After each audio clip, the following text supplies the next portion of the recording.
Tacoma owners, today we are looking at one of the most beaten trucks on YouTube, giving you guys a full breakdown at 100,000 miles for damage and maintenance. Let's get started.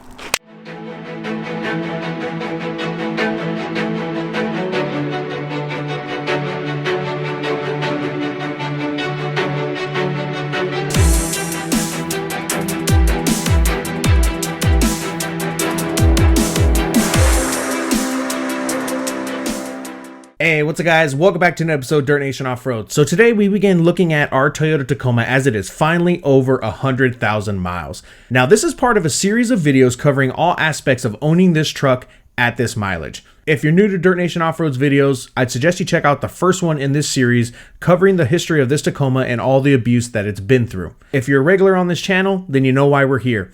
This truck's been thrashed over and over again over the last few years, and evidence of that is all over this YouTube channel. For this video, we're going to mainly focus on maintenance, repairs, and damage. We're going to look at a couple things today. First, looking at the current state of the truck when it reached 100,000 miles, as well as some of the past maintenance and things that we've had to fix. I'm also going to make sure to highlight some of the most common problems on these trucks because you guys could really use this as a guide when building and wheeling your Tacomas. Right before hitting 100,000 miles, we hit Motino Wash out near Big Bear, and that trail is no joke, guys. It's not something that your average Tacoma owner is going to take their truck on. Because it's more of a difficult crawling trail, this truck took a beating, opening up a whole can of worms on issues that needed addressing.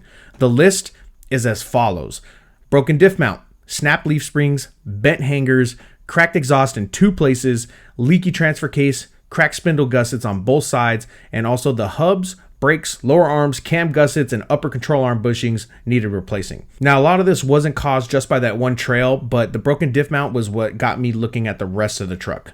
Now, I would say that the diff mount is a good place to start because it is a weak point on these trucks, especially if you run big tires and you run a locker, because the cross member that holds the diff into place is thin metal and it'll either break or bend, causing the whole front diff to have play. Now, mine had broken completely, leaving me like a little washer shaped piece to add to all my other Tacoma broken parts.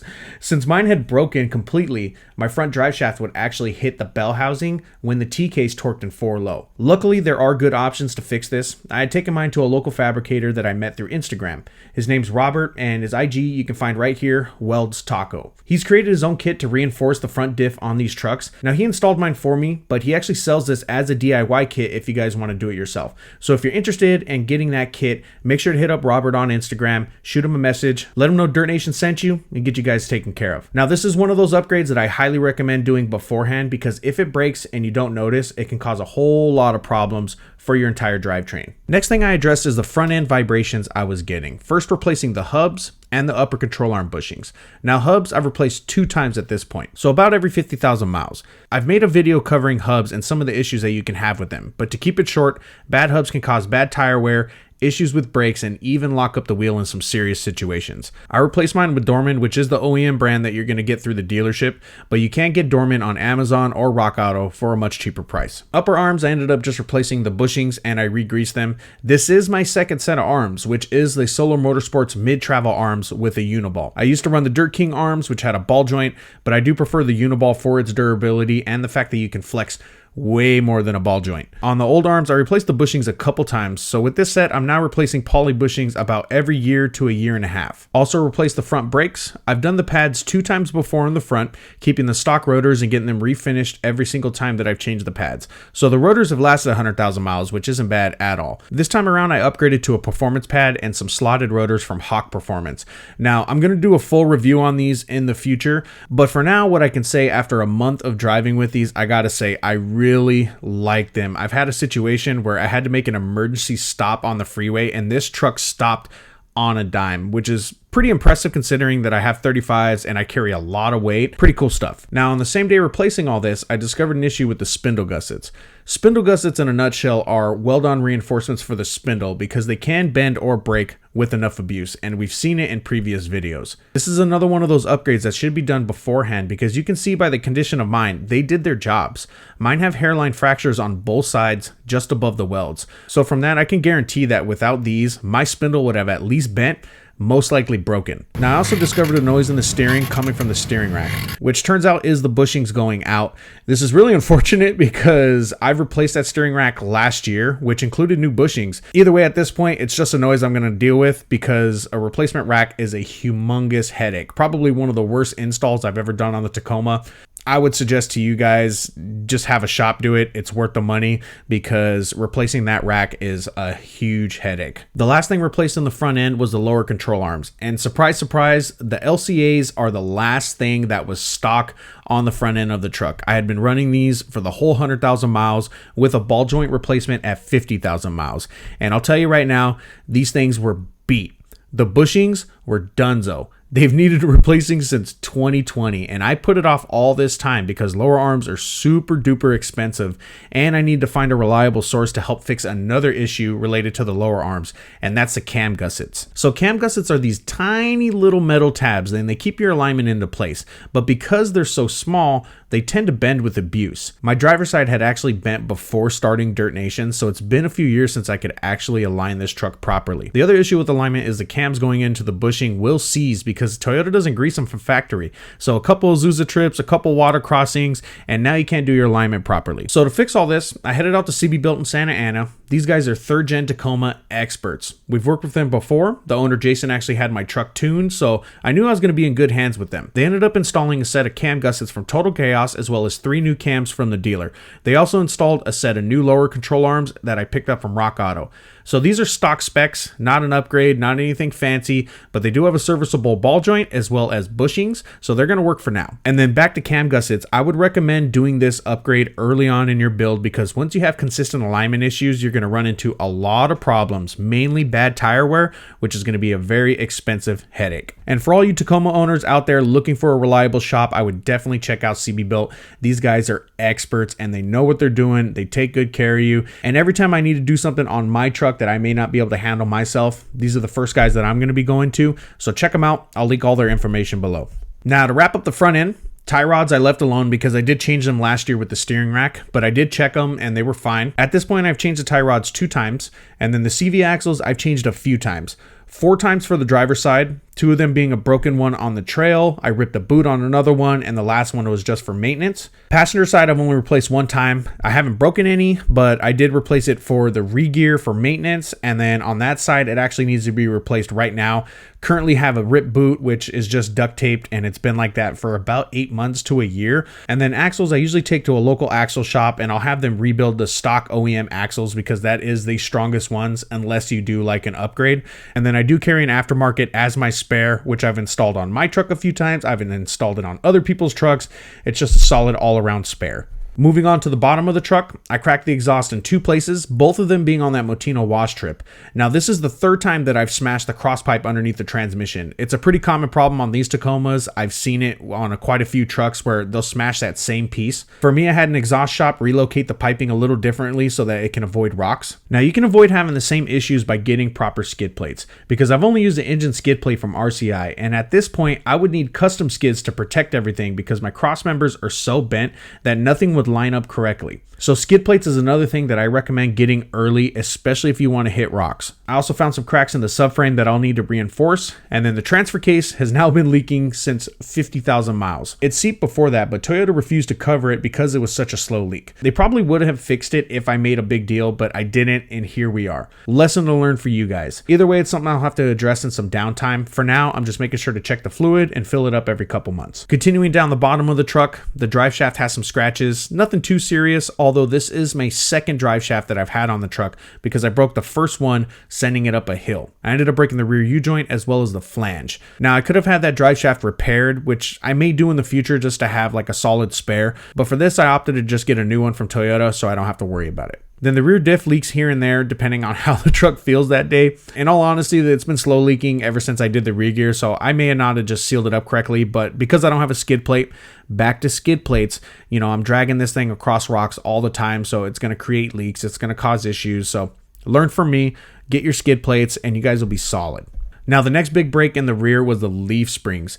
I snapped the main leaf on the driver's side, and the main leaf on the passenger side was severely bent.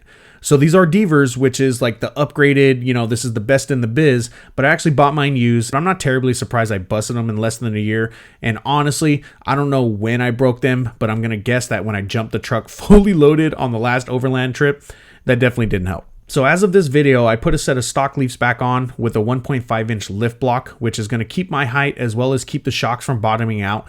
This is a temporary solution until I buy a new set of Divers, and I'll probably get more leafs added onto my Divers so it can carry more weight. The other problem in the rear is my bent hangers. Both hangers are bent up, which twists the leaf springs just a little bit. And on the driver's side, they're bent so bad that the Divers are rubbing against the gas tank, which obviously isn't good. I plan on getting a new set of hammer hangers. I know there's a few companies that make them, Archive Garage, there's some other ones.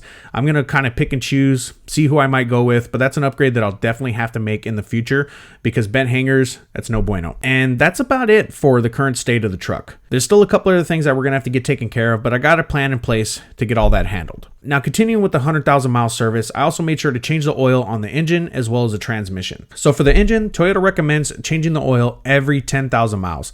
I didn't know better back then, and I actually went along with that for the first 20,000 miles. But I'll tell you right now, for you guys, I would not recommend waiting that long to have your oil change. I now make sure to change my oil every 5,000 miles using Mobil 1 full synthetic 0W20 or 5W20 if the 0 is out of stock. The difference between the two is viscosity when they're cold. So if you live in a really cold climate, you want to stick to the 0W20.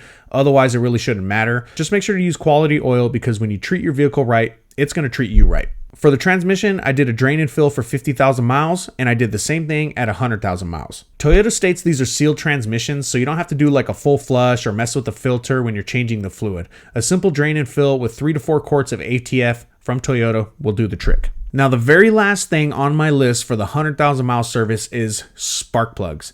So it's recommended to change your spark plugs every 60 to 80,000 miles. And here I am at 100,000 miles with stock plugs. I know. Everyone F in the comments. It is what it is. I already have my spark plugs. I'm going to do a separate video on changing them in the near future. But I know mine definitely need changing because I do occasionally have issues at idle, and we'll talk a little bit more about that later. And I've also burnt oil at inclines, which means I probably fouled the plugs a couple times at least. And then a final note on inclines. I've noticed that these engines really don't like to be on an incline, whether it's pointed up, pointed down. I've seen them do some pretty weird things. Sometimes they'll burn oil. I've done it a couple times. And then there's be other times where you're going down a hill and you'll get warning lights about losing oil pressure and the truck will turn off. For that reason, I tend to overfill the oil just a little bit so I can avoid having those issues. And honestly, it usually works. The engine on these calls for about 6.3, 6.5 quarts, something like that. I usually put a half a quart extra just to be on the safe side. And then just a quick note, if you guys want to see the kind of issues that you can have, watch the Matt's Off-Road Recovery latest video. I think he had a Tacoma that he rescued from the chute over in Sand Hollow, where this guy ended up blowing his motor on the chute because it's a steep incline. And I don't know exactly what happened, but I'm going to guess that it had something to do with his oil level being too low and the oil pickup not reading any oil, didn't turn off the truck in time, and he ended up breaking something inside the engine. So check that out. I'll link it right here. With all that behind us, let's talk about some of the other breaks and issues that I've ran into on this truck. Some of this may be related to off-road abuse, some premature wear, maybe regular use. I'm just making sure to give you guys the information. I mentioned issues with idle, and there are times where the truck will idle low, and at one point last year it idled so low that it tripped a code causing me to lose all input on the gas pedal. The truck would idle forward just fine, but pressing the gas would do nothing. I found a workaround by disconnecting and reconnecting the electronic throttle body and trying again. The pedal started working, but I had to make sure to not let the idles fall, so I kept the truck in 4-low and I ended up engine braking my way off the trail. Since then, I haven't had the same issue, so is it the throttle body? Is it aged spark plugs? I don't really know, but we'll have to find out if it ever happens again. Next, I'll cover issues related to mudding. Now, although I haven't touched mud in over a year with this truck, there has been a few issues related to water because this truck saw some serious use in Azusa in its early days. Now, side note, King of the Hammers 2020, I sunk this truck underwater past the door seals, causing water to get into the cab. Luckily, me and the gang removed the interior right away, so I didn't run into any issues on the interior, just a big mess to clean up. And I mean a big mess. But But submarining the Taco did cause the starter to go out, and about a year later, I actually had to replace the alternator after some more mudding in Hesperia. So starter and alternator have both been replaced. No surprises there when it comes to mud, especially the alternator and where it's mounted on this engine. The horn also went out after flooding the truck. I don't know if it's related to mud, but I haven't had a working horn in years. Now, surprisingly, I haven't had any water in my diff after all this mudding. I've heard of that being an issue on these trucks. Sometimes people will relocate the diff breather a little bit higher. I never did that, but I've also never had water inside the diff, so no problems there. Some other quick items on my list. I snapped a bolt on the upper control arm, causing it to disconnect from the spindle.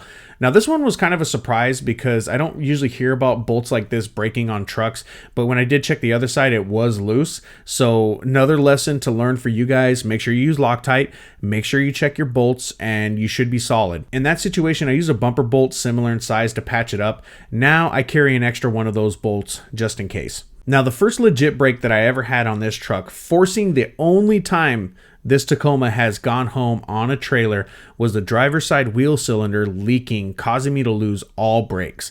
So I believe this happened because my rear brake shoes were so worn out that the wheel cylinder overextended and busted itself. I've also had a couple taillight bulbs go out over the years. No biggie, that's a real cheap fix.